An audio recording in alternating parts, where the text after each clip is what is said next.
Good morning. This is Father Stephen Kelly from St. John's Church in Detroit. And we're continuing our series of daily morning meditations, where we generally look at one or another lessons that are assigned for morning or evening prayer, what is known as the daily office lectionary.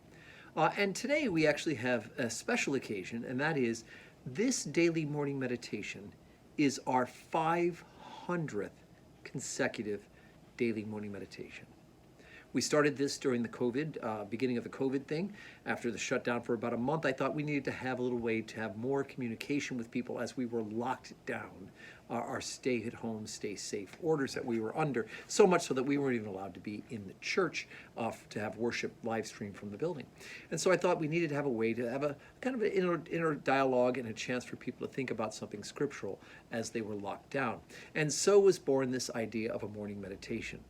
And now here we are, 500 days, 500 meditations later.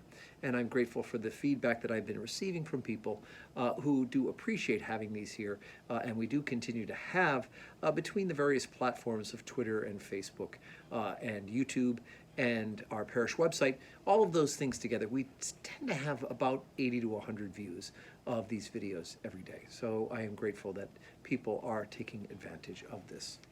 Today I thought we would take a look at the lesson that's assigned for evening prayer for Thursday, and that is from St. Matthew's Gospel.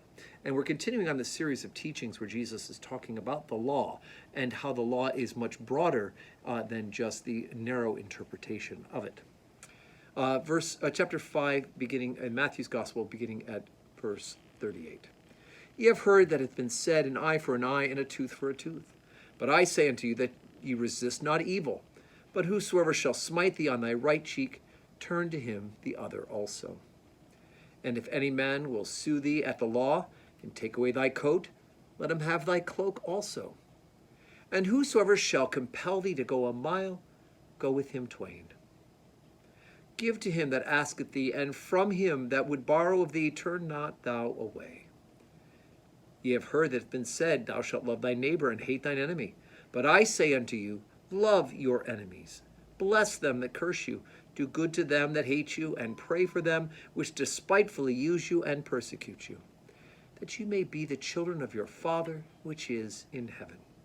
For he maketh the sun to rise on the evil and on the good, and sendeth rain on the just and the unjust. For if ye love them which love you, what reward have ye? Do not even the publicans the same? And if ye salute your brethren only, what do ye more than others? Do not even the publicans so? Be ye therefore perfect, even as your Father which is in heaven is perfect. Now, boy, that's a hard burden right there, right? Be perfect. Just go ahead and be perfect. Now, we know, of course, that's not accomplishable by grace, probably not accomplishable on this side of the veil while we're in the earthly flesh. But it is certainly an aspiration that we are to have, and that is towards the perfection that is given to us as a gift of grace. But of course, the thing that's probably most interesting about today's lesson is this idea of loving your enemies, right? If somebody smites you on the cheek, turn the other cheek. Now, and I have told the story before about a relative who said to me that they thought that that was one of the most genius things in all the scriptures, because if you turn the other cheek, boy, it really cheeses them off. Now, of course, that's not at all the reason why Jesus says that, but rather we are to endure evil. We are to endure shame and buffeting for the gospel. And so it is that if people love us, hurrah! And if they don't love us, then we have to love them anyway. And that's not easy to do. Believe me, Jesus is not asking the impossible, but he's certainly asking the very hard in this one as well. But we are called to not return evil for evil. We are called to love our neighbors. As a matter of fact, the only way the gospel of Jesus Christ is going to be spread is by love, right? Love and prayer and the work of the Holy Spirit. And so it is that even if things are being really crummy, and if people are treating us really badly, we should love them, right? It's the old expression, kill them with kindness. Well, let's not kill them, but let's kill the sin in them, right? And we can do that by loving them and loving them into the relationship that Jesus Christ desires with them, that he has with us, maybe more.